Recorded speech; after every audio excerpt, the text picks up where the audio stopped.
এই যে আমার পিছনে যে বাড়িটা দেখতেছেন, এই বাড়িতে আসলে আসছিলাম একটা কাজ রাখার জন্য আর কি। ওই বাড়িতে হচ্ছে সপ্তাহে 3 দিন ক্লিন করে দিতেইব।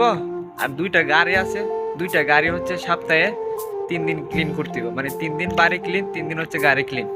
তো আমি বলছিলাম আমার 600 রিয়াল দিত, এরা আমার 300 রিয়াল দিব। মানে এদের লোকের প্রয়োজন হয়েছে, কারণ এদের যে ড্রাইভার আছে, একজন ড্রাইভার আছে আর কি হিন্দি। তো ওই হচ্ছে বাড়ি ক্লিন করতো, ওই হচ্ছে গাড়ি দিত আর কি। 2 মাসের জন্য ছুটিতে গেছে আর কি, সেজন্য আমারে বলছিল। তো আমি আসছিলাম দেখার জন্য আর কি। ওরা বলে আমাকে 300 রিয়াল দিব। তো 3 দিনে কাজ কইরা গাড়ি ধোয়া আর বাড়িটা দিয়ে বড় বাড়ি, বুঝছেন, অনেক সময় লাগবে আমি জানি, প্রায় 1.5 ঘন্টা সময় লাগবে।